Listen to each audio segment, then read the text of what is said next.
한 마음으로 갈라디아서 5장 22절부터 23절의 말씀까지 같이 읽도록 하겠습니다. 오직 성령의 열매는 사랑과 희락과 화평과 오래참과 자비와 양성과 충성과 온유와 절제니 이 같은 것을 금지할 법이 없느니라. 아멘.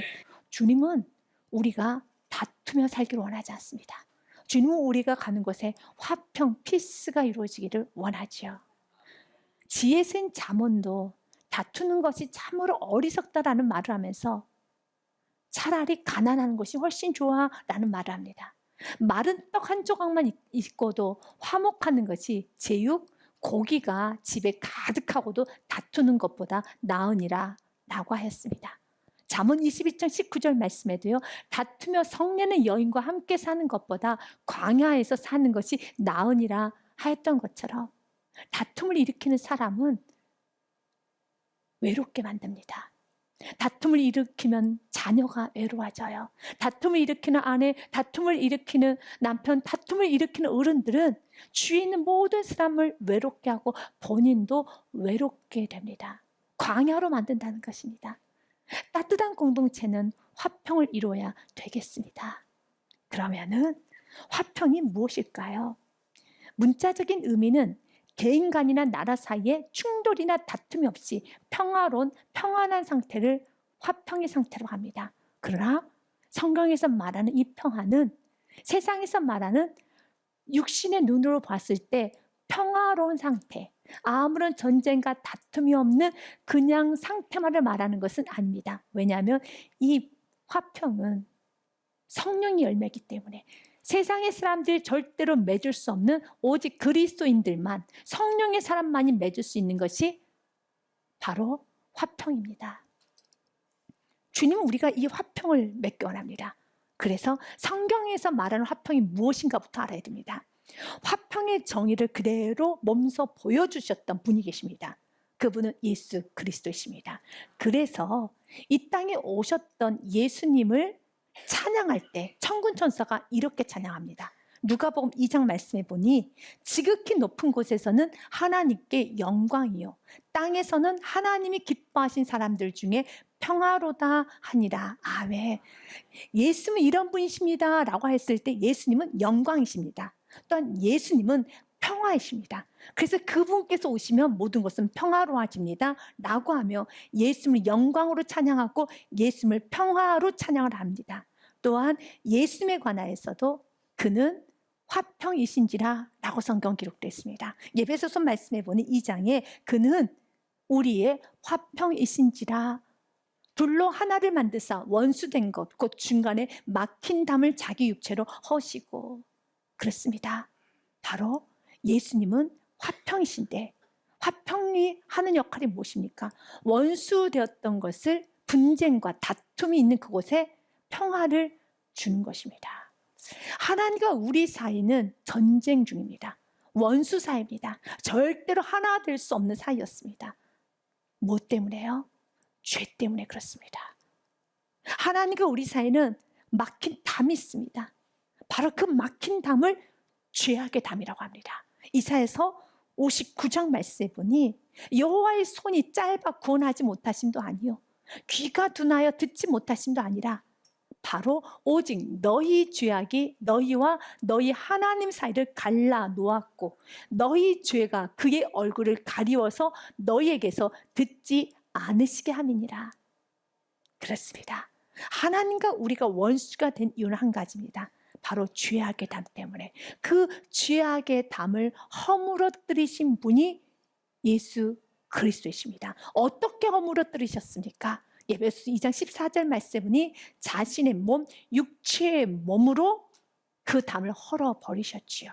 그 사건을 십자가 사건이라고 합니다. 십자가에서 죄인인 나를 대신하여서 내가 죽어야 되는데, 내가 죄인이기 때문에, 내가 죄를 지었기 때문에 내가 십자가에서 찢어지고 십자가에서 죽어야 되는데, 나를 대신하여서 화평의 사도의 역할로 예수 그리스도께서 십자가에서 죽으시며 물과 피를 쏟아내셨습니다. 그래서 이사야서 53장 말씀에 보니 그가 찔림은 우리의 허물 때문입니다. 또한 예수님께서 상하심은 우리의 죄악 때문이다. 그가 징계를 받음으로 우리는 평화를 누리고 그가 채찍에 맞음으로 우리는 나음을 받았도다. 우리는 다 양 같아서 그릇 행하여 각기 제 길로 갔거늘 여호와께서는 우리 모두의 죄악을 그에게 예수 그리스도께 담당시키셨도다. 아멘. 바로 예수님의 희생으로 인하여서 하나님과 우리 사이가 peace, 화평케 된 것입니다. 그렇다면 이젠 화평을 정리할 수가 있습니다. 화평이란 무엇입니까? 하나님과 우리의 사이가 회복되는 그 현상을 화평이라고 하는 겁니다. 그리고 화평케 하는 사람은 어떤 사람입니까? 하나님께 가까이 나아갈 수 있도록 내가 희생하며 사는 삶을 화평케 하는 삶이라고 하는 겁니다. 우리는 이번 한 주간에 바로 이렇게 화평케 하는 삶을 살아야 됩니다. 예수님께서 한 영혼을 하나님과 하나 되게 하기 위해서 그분께서 십자가에서 자기 육체의 몸을 헐어버리시는 희생을 하였던 것처럼 나 또한도 하나님께 가까이 나갈 수 있도록 희생적 삶을 살아야 되겠습니다. 이것이 화평입니다. 그래서 예수님께서는 어떤 자가 복 있는 자인가? 화평케 하는 자가 복 있는 자입니다 라는 말씀을 하였습니다. 마태복음 5장 9절 말씀에 보니 화평하게 하는 자는 복이 있나니 그들이 하나님의 아들이라 일컬음을 받을 것이며. 아멘. 하나님의 아들 예수 그리스도, 여러분 복음인 것입니다. 우리가 하나님과 관계를 회복하는 데 있어서 그 역할을 잘 감당하면 복음이 드러납니다. 예수 그리스도가 드러납니다. 이것이 바로 하나님의 자녀된 모습이라는 겁니다. 우리가 가는 곳마다 복음이 드러나야 됩니다. 예수 그리스도가 드러나야 되겠습니다. 그래서 지금 오늘 우리 안에 성령의 열매인 나를 통하여서 한 영혼 한 영혼, 우리의 다음 세대들이, 우리의 이웃들이, 우리의 가족과 우리의 사랑하는 사람들이 하나님께로 가까이 가는데 내가 아름다운 역할, 희생적 역할을 하기 원합니다. 그렇다면 싸우고 다투면 복음이 드러날까요? 예수 그리스도가 드러날까요? 드러나지 않지요. 여러분 부모가 자녀 앞에서 다투고 분쟁하면 자녀의 믿음이 성장할 수 있을까요? 없습니다. 또한 교회 안에서 성도들 간의 양보와 희생이 없이 서로 자신의 옳다고 주장만 하며 이기적인 모습을 보이면 예수 그리스도 복음이 드러날까요? 드러나지 않지요. 또한 사회 안에서 그리스도인들이 자신의 것만 주장하며 희생하는 삶을 살지 않으려 할 때 복음 전파는 매우 어렵게 되는 겁니다. 그래서 주님은 우리들에게 화평케 하는 삶은 우리의 삶을 통해서 예수 그리스도가 드러나야 됩니다. 하나님께 가까이 나아가는데 방해를 하면 안 되는 겁니다. 하나님께 가까이 나가는데 가장 방해하는 건 바로 다투는 모습입니다. 싸우는 겁니다. 마치 여러분 푸드덕거리는 암탉들이 만나기만 하면 푸드덕거리고 또 지나가는 강아지들이 이유 없이 한번 으르렁거리고 왈왈거리고 짖어대며 지나가는 그런 강아지들처럼 만나면 싸우고 모였다면 다투는 것이 아니라 주님은 우리가 서로 하나됨을 힘쓰기 원합니다. 그런데 여러분도 원하는 것일 겁니다. 나도 원합니다. 싸우기 싫습니다. 오늘처럼 이렇게 예배 잘 드리고 집에 가서 자녀 앞에서 큰 소리를 싸우면 정말 내 마음도 무너지고 자녀 앞에서 면목도 없고 창피하죠. 그리고 자녀에게, 사랑하는 이웃에게 여러분 복음 전한다고 하면 교회를 떼버리고 싶을 정도로 창피하죠. 너무 덕스럽지 않다. 그런데 화가 나는 거 어떡하겠습니까? 그런데 자꾸 마음에 불편해지고 정말 자존심이 상하고 그리고 너무 분노가 나는데 어떡하겠습니까? 주님께서 오늘 우리들에게 말합니다. 화평이 예수 그리스도잖아요. 바로 우리 안에 누가 계시니까? 예수 그리스도가 계시는 겁니다. 우리 마음 안에는 보좌가 한 개밖에 없습니다. 예수 그리스도만 계셔야 되는 겁니다. 어떤 예수 그리스도요? 화평케 하시는 화평이신 예수 그리스도가 내 안에 있어야 되는 겁니다. 그런데 내 안에 화평이신 예수 그리스도 외에 불순물들이 너무 많아요. 바로 이런 것들을 내가 사로잡고 있는, 내가 집착하고 있는, 내가 붙잡고 있는, 내가 높이고 있는 우상이라는 것들입니다. 내 마음의 전쟁터라는 그 책을 쓴 칼 알드먼이 이런 질문을 합니다. 어떤 문제를 대할 때마다 자극을 받아 이성을 잃고 있는가? 왜? 빚이 산더미 같은데도 주말에 쇼핑할 계획이 있는가? 왜?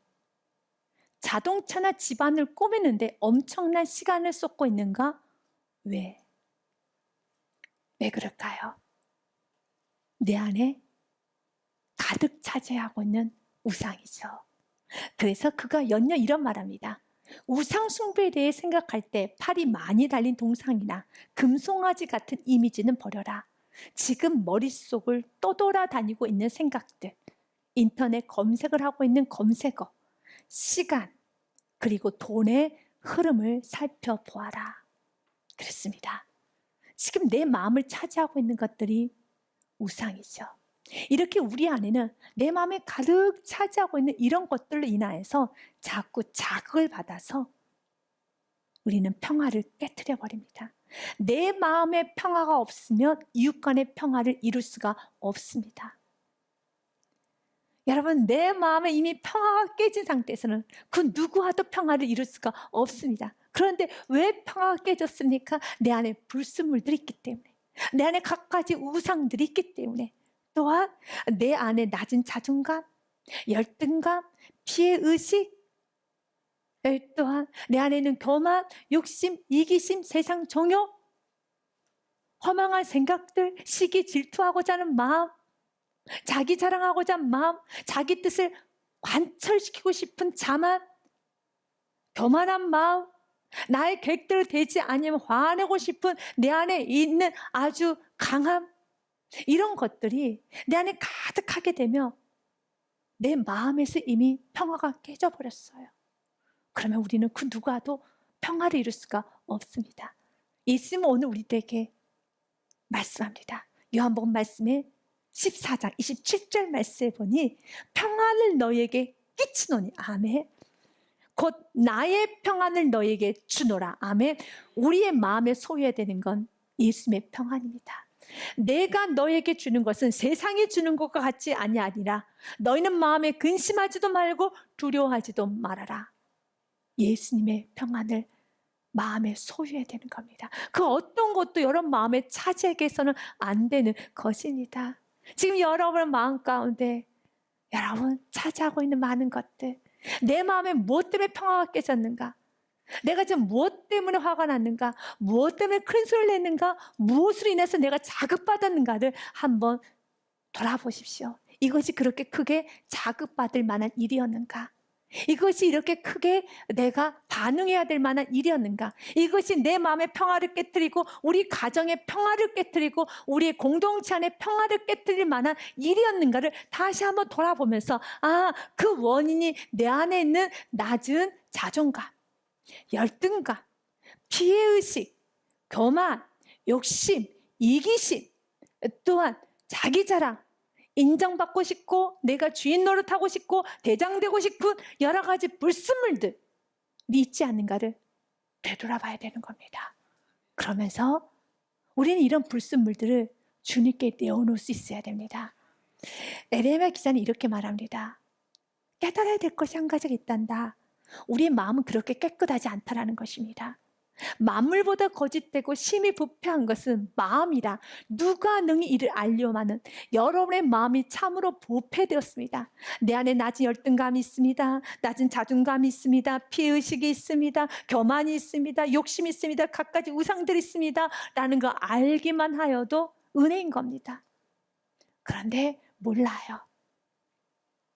사랑하는 여러분, 주님은 오늘 우리에게 말합니다. 만물보다 거짓되고 심히 부패한 것이 마음이라는 겁니다. 그렇게 마음이 깨끗하면, 오직 평화의 예수만이 마음에 가득하다면 왜 관용하지 못하느냐? 왜 이렇게 너그럽지 못하느냐? 왜 그렇게 다투느냐? 왜 그렇게 싸우느냐? 주님께 내 안에 있는 불순물들을 들이셔야 되는 겁니다. 그래서 주님께서는 이 땅에서 우리에게 예배를 주셨습니다. 예배, 말씀을 듣고 기도하고 찬양하고 봉사하고 전도하고 희생하고 순종하는 그런 아름다운 이 땅에서 하나님께서 우리에게 원하는 그 경건한 삶들은 우리 안에 있는 불순물을 제거하는데 아주 유용합니다. 아주 유용한 영적인 도구가 되는 겁니다. 예배를 드리고 부족하지만 말씀을 듣고 순종하고 아멘하고 자기 자신을 한번 비춰보려고 내가 겸손하게 엎드리고 주님 앞에 또 엎드리면서 머리를 조아리기 시작하면 비춰주십니다. 내 안에 얼마나 많은 열등감이 있는가, 내 안에 얼마나 많은 피의식으로 가득 차 있는가, 내가 얼마나 나의 고집과 아집으로 똘똘 뭉쳐져 있는가를 알게 하여 주신다는 겁니다. 그러면서 주님께서 오늘 우리에게 말합니다. 영혼이 잘 돼야지 범사가 잘 되는 것이야. 영혼이 막히면 범사는 안 됩니다. 그래서 어떤 문제가 있을 때 이것을 단순히 육신적으로, 여러분 관계 문제, 이것은 물질의 문제, 이것은 여러 가지 지금 사업에 실패해서 그러는 것이야 라고 이렇게 해석하는 것이 아니라 영혼의 문제가 아닌가, 하나님과의 관계가 어그러져 있지는 않은가도 돌아보셔야 되는 겁니다. 요한 3서 1장 말씀에 보면 이렇게 되어 있습니다. 내 영혼이 잘 되면 범사가 잘 돼요. 범사가 성령이 충만해집니다. 감사가 충만해집니다. 기쁨 충만해집니다. 그리고 평화가 있습니다. 사랑하는 자여, 내 영혼이 잘된 같이 내가 범사에 잘 되고 강건하기를 내가 간구하노라. 아멘. 주님, 우리의 영혼이 잘 되기 원합니다. 그리로 해서 오늘도 이렇게 말씀을 들으셔야 되는 것처럼 말씀을 잘 들으시고 받아들이시길 바라겠습니다. 또한 사랑하는 가족들의 말도 잘 받아들이십시오. 아내는 남편의 말을, 남편은 아내의 말에 의미를 깨닫고 마음을 활짝 열고 서로 받아들일 수 있어야 되는 겁니다. 또한 자녀는 부모의 권면을 아주 귀하게 받아들일 수 있어야 되겠습니다. 그리고 부모님도 때로는 자녀가 옳은 말을 할 때가 있습니다. 그럴 때 그 말을 받아들이셔야 됩니다. 받아들이지 않고 여러분 그 자녀에게 여러분 버릇이 없다, 권위에 도전한다 식으로 부모와 자녀의 관계를 경직의 관계로 만들면 안 되는 겁니다. 이미 내 안에 있는 낮은 자존감이, 내 안에 있는 여러분 교만한 마음이, 내 안에 군림하고자 하는 마음이, 내 안에 자만과 오만이 가정 안의 평화를 내가 깨트리게 되는 것입니다. 주님은 우리가 가는 곳마다 평화를 깨트리는 사람이 아니라 이제는 화평케 하는 사람이 되기 원합니다. 여러분의 마음이 주님과의 관계부터 회복하십시오. 그리고 이웃과의 관계를 회복할 때 마음을 활짝 열고 서로 받아들일 수 있는 은총이 있으시길 바라겠습니다.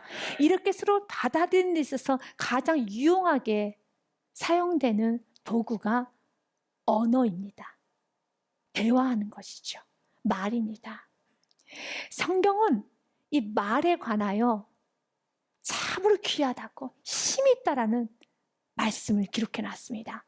잠언의 말씀에 보니 이렇게 되어 있어요. 죽고 사는 것은 혀의 힘에 달렸나니 혀를 쓰기 좋아하는 자는 혀의 열매를 먹으리라.